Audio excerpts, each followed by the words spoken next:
Well, hopefully we're going to be able to do more than 70 for this one. Game 2 of Nouns versus Gaimin Gladiators, and there's no other way to say it.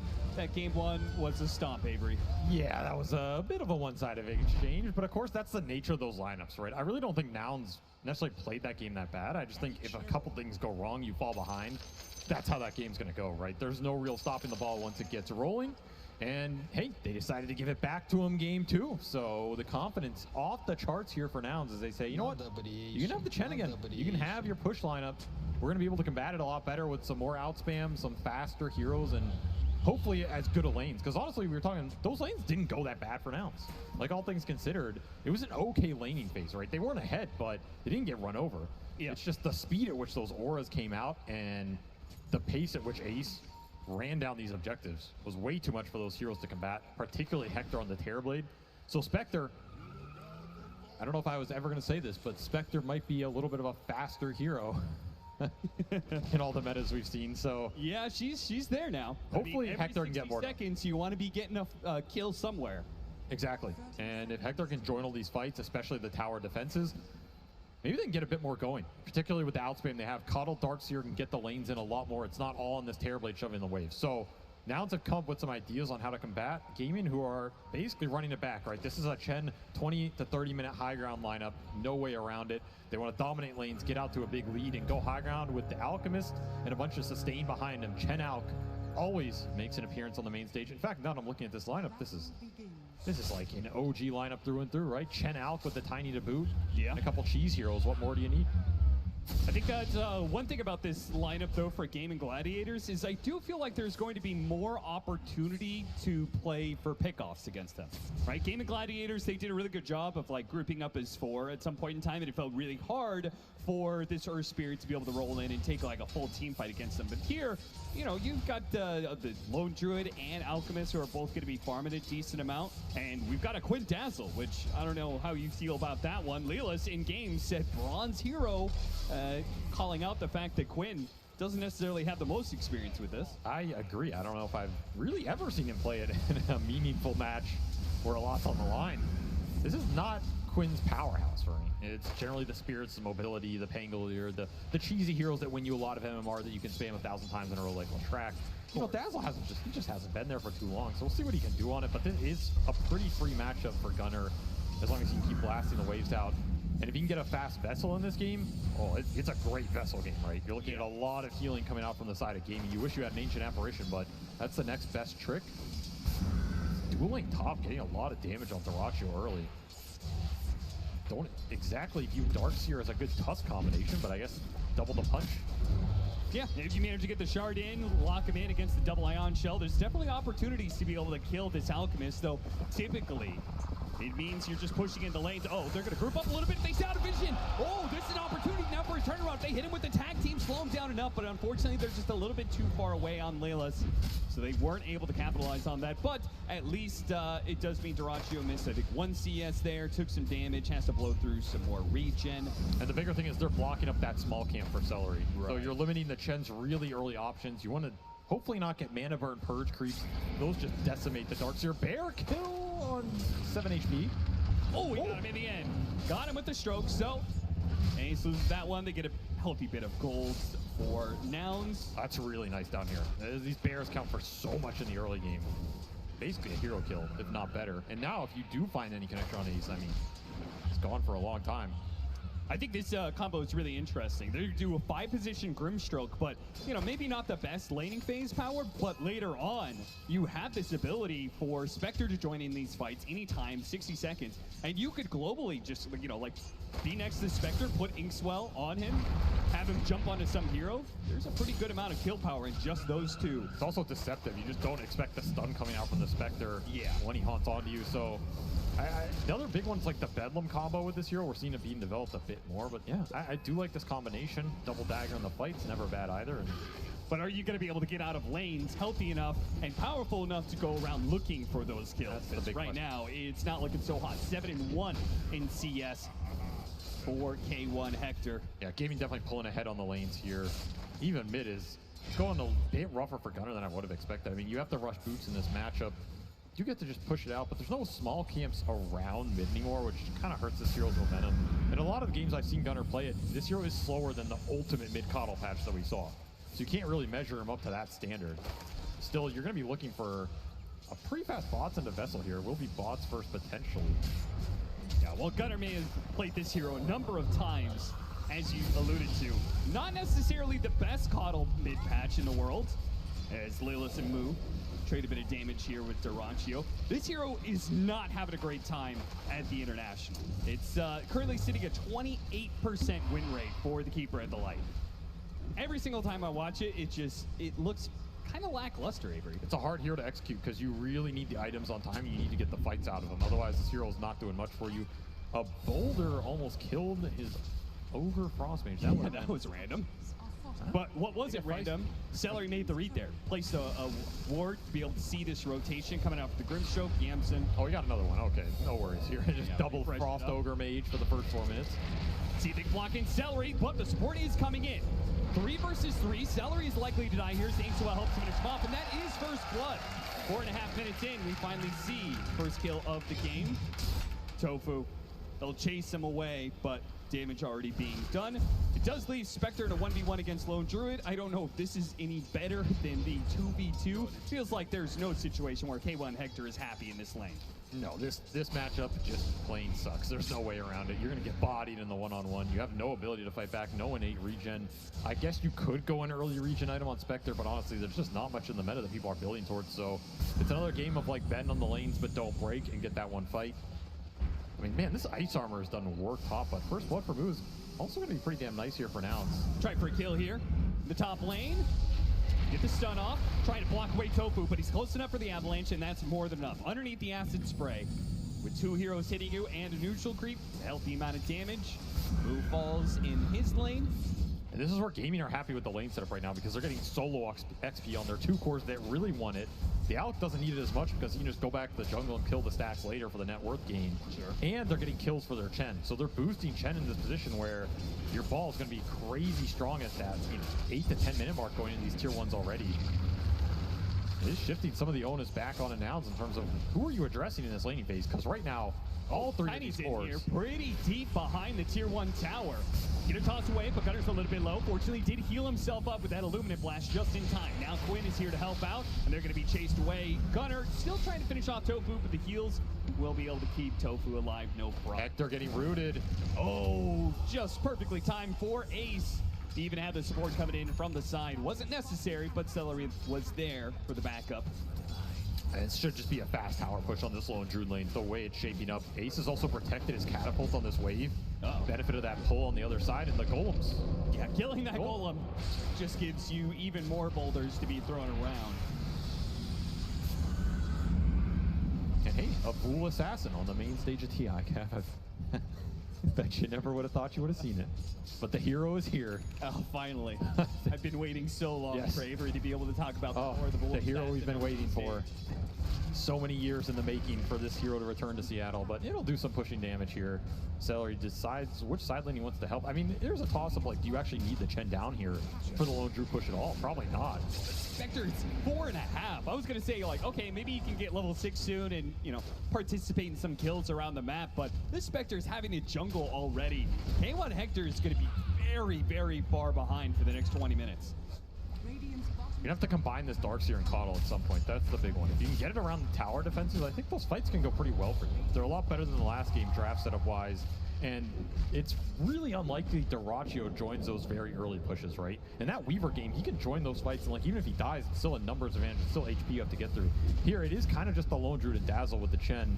The Tiny is, you know, giving you some team fight later on, but he's not too terrifying in these early fights if he doesn't wrap on you. And Durantio is able to brave defending this tower kind of by himself. He's got the Chen behind him, but that's because he's hit level 6 already. Nouns know it's a tough target to go for, so they're going to try and find something else here. Quinn, he's going to be caught trying to hit the jungle. Good Illuminate Blast clips him there on the side, and Quinn will die. Nouns do successfully find an opening, and they needed it real badly because these lanes are not going well for them at all. Time to dissolve him and get some skirmishing done. Nice toss back into the bear. If he gets a root, this is all but guaranteed to be a kill on Gunner.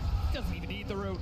The damage is there to finish up with the blood grenade. Yamson's going to be slowed down with that diffuser blade. The inhibit going to work.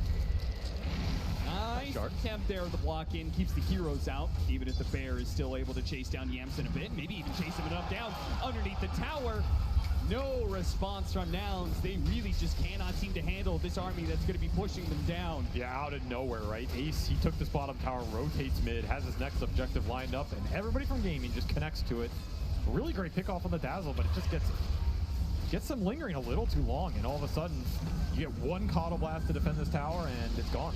You don't even get any creeps off of that blast.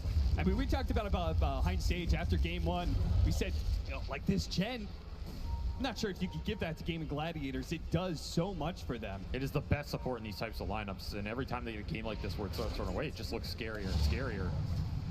And Nouns, they may have thought they had a plan to be able to deal with that Shin, but unless that plan comes to fruition soon, they're going to be too far behind to be able to do anything to stop these pushes. Bear getting a little bit low there. Not much we can do about it, though. And the push continues. Ace, he wants all 3 towers by 10 minutes here. The last one will get defended, still full HP, so this is something that Nouns have to rally behind. Get their combinations online and going. And it is time for Hector. I mean, the upside of, you know, Ace making these rotations is, hey, your Spectre gets some free jungle time. How free is it going to be, though? Because he's immediately going to jump over to join on this tiny kill. Good timing, because Ace was just threatening him there in the bottom lane. So not only does he get away from a gank, but he also gets to join in on a kill. And that is the power of the Spectre right now with this new Shadow Step. I don't know if Hector even saw Ace down there. I'm pretty sure he was looking at the gank, but that was a absolute kill on the Spectre because Diffusal's already done for the lone druid here. So he quite literally dodged the bullet, gets a kill into a tower push. Pretty nice. And it's just about Gunnar keeping the lane equilibrium. He'll rotate bottom to get the defense. So these tier 2s are going to be a bit harder to bring down, I think, for Gaimin, unless they get the big pickoffs. Because you can always sit Hector in these positions, and the upside of Spectre is he can make the fast plays. He's also hard to go on, especially if you can get this Blade Mill out pretty fast. You can bait Gaimin onto your Spectre, take the fight with the Darkseer and Coddle, give you the damage from behind. And to me, it's all about this Vessel. Like, how fast can you get the fighting items on the Darkseer, but more importantly, this Vessel on Gunnar to give you the kill capability on all the sustain that Gaimin are outputting right now.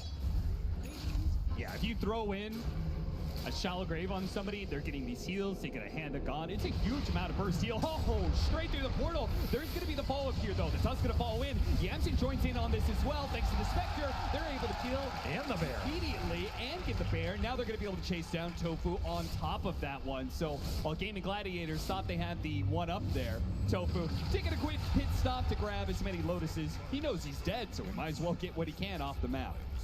That is a great pickoff for Nouns. We also talked about this, you know, Inkswell Spectre, the Shell Spectre too, with this low duration haunt. It's a great shell target in these fights. You can even shell him before, you know, the jump theoretically. But that is going to be a lot of gold in the Hector's pocket. The bear plus the kill plus a tiny, basically for free. And I feel like already Hector's contributed more in this game than the last one. Didn't take much, but this is already helping your team so much, giving you a little extra boost here, particularly Moo, who's gotten most of these extra kills on the fights. Slowed down quite heavily. K1 Hector is going absolutely nowhere. Sides back to the fountain, and his team is going to be too late here. Their make or smoke rotation might be able to get the punish. They want to keep killing Ace while he doesn't have this ult. It's a big window when you can take this lone druid down without having to deal with the true form. Who is spotted? They slow down the bear. See if they can kill that instead. They also get the shard to block out Celery. So a support and a bear wouldn't be too bad, but they're only going to get the support out of it. And a centaur and a little golem. Those count. One last little golem. You can see the rotation speed. The bots for Coddle is also enabling this. So you kind of have 2 global heroes, right? Yeah. It's another tool you can use to combat these pushes. Just don't let Gaimin group up because you're constantly taking small fights on these lanes. Screwed on Quinn. It's going to be dangerous for Hector. Quinn opting not to chase him down. Can just kick Hector back out of lane for a little bit. He's playing so far forward. Quinn's been quiet this game compared to the last one. I mean, he's gobbling up runes, he's farming on the Dazzle. It's just a different hero, different play style. That Ags inverse Shadow Wave, it's coming. And it's gonna hit hard. This is a very powerful time for the hero. He, of course, can ultra scale into the late game, becoming Tinker 2.0 with Arcane Blink. So maybe some hidden scale for Gaimin if they really need it up the sleeve, but this is all about the timing push. So again, looking for the pickoffs, trying to slow it down. Wells will attempt to connect, or maybe just gobble up some creeps. Yeah, why not? And take what they can. Nouns, they gotta find these pickoffs because you know what's coming. Gaimin Gladiators have an Alchemist farming away. They almost have the Aghanim Scepter like you talked about on the Dazzle. Lone Druid's getting bigger. Yeah. You can get these pickoffs with the Shadow Staff, but what happens when they get 5-man and they're ready to go? Yeah, we haven't really touched on Dyrachyo. I mean, there's a good reason why. He hasn't had to do anything. Yep. And that means he has had an absolutely free Alchemist game. He is Omega fat here. It's going to be a almost 16-minute BKB on top of Radiant's phase boots with sustain to back him up. That's when that early Alch BKB feels the best because you guarantee can take the fight. Just punish them with your overwhelming net worth here. Back through the gate once more. Quinn already teleporting away. Not going to be caught by this rotation. Do a little smoke farming. But nothing else. Continuing to try and control the side lanes, create the space for Hector. Take a little pit stops here and there while they're smoked up. Farm up these camps. They didn't see anything, I'm sure. Still nobody showing up, though, on the side of Gaimin Gladiators. They're doing a great job of dodging these rotations of Nouns, understanding that their timing is just going to come later. No rush for things. Honestly, I like the Octarine rush on Mu as well. Just anything that gives you lower cooldowns, more uptime on the map, and helps you shove these lanes out faster is going to feel good right now. Yeah. You just want to get to that mid-game team fight where Darkseer, Spectre, Grim, it's no joke, right? Especially when you throw Chakra, Mana's out on all these heroes, reducing cooldowns even more. It's a lot to deal with if you can't just sit there on the front line with your BKB timing. Yeah. Which is what Gaimin are aiming to strike with here. And that's a big question. What do you do versus the Alch BKB here with this type of lineup? You have Tusk Physical Burst, and you have Spectre can come in with a little bit, but otherwise Dyrachyo should be pretty untouchable. Especially with Grave behind him. I mean, that's like, it's even worse, right? You really want to find the backline here if you're Nouns. Find the backline, force a collapse, get a big vacuum, and yeah, if you can ever find Ace before that ult comes out, you're going to be really happy. Do you think that means that, in order to actually literally see the backline so your Spectre can jump, does it require somebody to get in there? Do you think like Mu is going to join in with the Tusk, like some sort of Blink Dagger initiation, or do you think he just goes more for like these aura items and try and combat Gaimin Gladiators, who are obviously going to be sticking to that same game plan we saw in game 1? I think you're looking at auras here. I mean, Blink is going to be really nice later in the game, but you know the fight's coming to you. I think traditionally you just go for the correct angle, right? Get smokes, get flanks going, find the backline by just wrapping, and Hector will automatically connect. And it's going to be a Radiance for him as well. So we'll see if he can have more impact with it than that Radiance from last game on Mu, which just got mega delayed, right? This is it's a risky item to go for here. It's a lot of gold to build up. A lot can happen in that interval where you don't have a fighting item coming out. But if you get there unscathed, it's going to pay off. It's a very good Radiance game to go in and start burning people.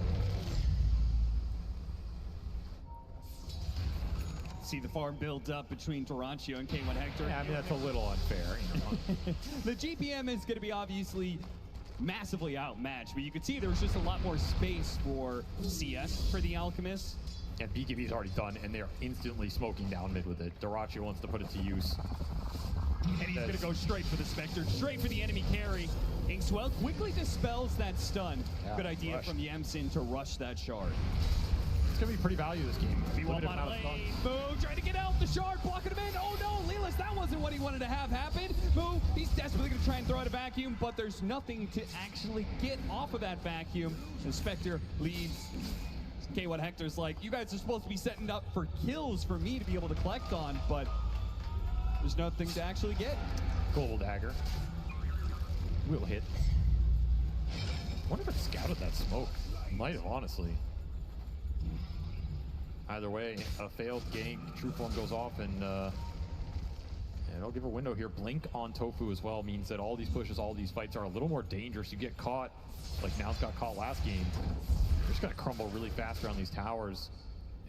Aggressive TP bottom for Mu when he knows they were moving here. He's tanky. I don't know if he's this tanky though. Round to tier 2. Is his trying to team bait going the to try and dive. defend him here? The Surge is going to be running out, and Quinn might just be able to catch up to him. Another round, though. Thanks to the Octarine, Surge is near permanent uptime for Mu. No blink on Dyrachyo yet, though he'll buy it out now. So it's going to be multiple jumps from Gaimin. Just try and take the fight before Nouns are set up. And if one or two of these heroes go down, you're just looking at a very fast high ground again. The margin for error very thin here. You do have that Vessel up on Gunner. It's been up for a little bit here. He has double charge. This is generally where that Coddle would want to be taking the fights or finding big core pickoffs on the map. The downside in this type of game for the Coddle is he's great at dealing with the lane, but Gaimin are not going to split. So you're not going to find this like global pickoff presence between the Spectre and the Coddle. It's just going to be 5-man down a lane. In 18.5 minutes, they said the last game was fast. This one, it's going to be even faster. Let's see if you have the answer. And frankly, it doesn't look like Nouns are ready for it. No Crimson Guard just yet on the Darkseer, which would do a lot to be able to dissuade this threat of the Bear. Gunner's trying to stop him, but the damage just keeps on chipping away from the Lone Druid. He's going to take that tower without much really needed from him. Wall in, that's pretty nice. Can they take advantage of it, though? They're still trying to go for that Bear. Toss back from Tofu, catching the Coddle. That's just what they needed to really ensure they could take this tier 3 without much fuss. In fact, Darachi just blinking in boldly, seeing what's up, getting some information down, and they're going to hit Barracks now. Where's your damage? The damage test has returned to round 2. And you're once again just found lacking, right? The state. Well, no, Dispel managed to put him inside the snowball. That'll allow Moo to be able to get back, but the Bear is saved by the Shallow Grave. Even if they get the damage, go through all this HP, they still can't get there. Darachio's going to clean up at least Yamsen, while the others limp back to the fountain, barely alive. A lane of Barracks before the 20-minute marker. Gaimin Gladiators, they are not messing around here. They are kicking Nouns out of this tournament in record speed. They are looking for the lower bracket speed run for sure at this point. Another toss back. Hector, you got a blade mail. Nowhere, nobody to be able to bail him out. They'll take him down eventually. Harpoon pulling back in. Move, gonna be in some trouble. Knock up in the air. Once again, a snowball save is there, but this time around he can't reset. Gets off a vacuum last second, but there's no damage to follow it up. Gaimin Gladiators are extremely healthy. They've got the Chen heals. They've got the constant Dazzle heals. Quinn is sitting at 500 HP constantly, but there's nobody to actually jump him, nobody to punish him. They see all of these moves from Nouns coming a mile away. And they also have double purge creep on Celery. These Satyr Banishers, they remove the Vessel, they remove the shells. All this damage that's supposed to come out from the Coddle and the Darkseer, it doesn't exist when these Banishers are on the back line. He even has the magic resistance aura, so these heroes are incredibly tanky at this point in the game, and the spells that you were supposed to have to deal with them just don't even exist. I feel like I've never seen this in this current patch. In this current meta, a lane of Barracks down before you actually take Roshan. Every team is going, they play it slow and methodically and is saying, let's get the Tormentor, let's get the Roshan, let's build up our advantage, let's get a 20k net worth lead. Well, Gaimin Gladiators get a 20k net worth by taking away your buildings, taking that lane of Barracks. And Nouns, I mean, they're living on a prayer at this point in time. That's all they really got to them. I mean, who needs Roshan when you don't die the first time? Yeah. All these cores feeling invincible right now. Now continue to search for answers, and they will take the Roshan.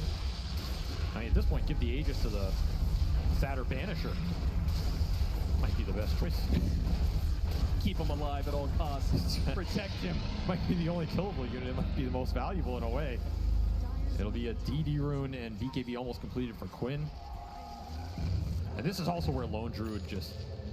He's a really strong hero at this point in the game. If you can get over this, I think we've seen a lot of Lone Druids struggle to scale in the current meta. I think the hero can fall off very hard. But right now with Diffusal Harpoon, which has generally been the meta build, that is when this hero peaks. So not only are you pushing very fast at 20 minutes, you're utilizing a hero that has struggled for a lot of other teams. And what do you do if the game just gets prolonged, right? Yep. And Moo still looking for that Crimson Guard, perhaps the biggest item in keeping their heroes in the fight, being able to take it. A pickoff would be a godsend right now as a shield rune might prevent it. That's going to be a problem, but maybe they can kill Tofu instead. Witty, pretty fast elimination there, but Quinn is now going to be joining in with the double damage. They really got to watch out for that one. Hector's stuck in no man's land. He's stuck. Nowhere he can really go. They thought they could chase for more, but guess again, Darachio's here now to be able to get more pickoffs. Leela's is going to die next. 2 dead on the side of Nouns, and a push that's on its way. Do they want to take the time to take these top towers or just take another lane of Barracks? Honestly, the world is entirely open for Gaimin Gladiators. And it's not like they're going to scale down anytime soon. There's no threat of this lineup running out of steam. It's only going to get stronger in these next 10 to 15 minutes. AC completed for Darachio, so now you're getting some minus armor synergy with the Bear, with the Dazzle, with Juju coming through. These Shadow Waves are going to hurt. It will be the BKB completed for Quinn, and damn, that is a lot of building damage in 20. It will also be the Crimson completed for Mid. So this is like your big ore item that's supposed to help you take these tower fights, get you back in this game. It has to happen now. There is no more breathing room. This is a final push. This is a push to eliminate you from TI right here, right now. You need a massive vacuum. You need a combination. You need to lock them in the shards, get an ink squall going. And Gaimin Gladiators are showing no signs of slipping up. Look at their formation. All 5 heroes far away from the high ground and letting the bear do its work at max distance. And again, these soulbinds, these vessels are just instantly getting purged off the back line. There is no initiation power from this Keeper of the Light. It all has to come from Moo, and Lel is getting on the front line right now. You can wall the bear. Looking for the back into the... They're trying so hard, but he keeps him away with the avalanche move. Doesn't get that initiation. Well, we got 4. Oh, maybe he does. Any follow-up to that, the blast goes out. Now Leela's tries to jump in, but they're also damn healthy. They're all grouped up, yes, but the Shadow Wave just instantly full heals them all. Got one bear out of it, so resummon from Ace. Yeah, if they can actually get back to the fountain somehow, but K1 Hector, he's going to be slowed down. Not Gaimin Gladiators isn't worried about him. Maybe they will. They're going to get the toss back and finish him off that way, while taking the buildings in style. Gaimin Gladiators, they're ending this one right now with 40 seconds left on the enemy carry. Not that he's much of a factor, to be honest. The Harpoon pull him right back in. No Force Staff out of this one. Gaimin Gladiators have all the answers to Nouns. They are giving them absolutely no room. They didn't just choke them out, they knocked them out in one punch. This was pretty much a slaughter. I mean, there's just no fight back. Way too fast, way too quick out of the gate. Every objective down again by 25 minutes here. You're gonna have a found defense, but of course, the Tiny is not only gonna toss you back, he's gonna toss you straight out of the tournament. As Nouns will be defeated in a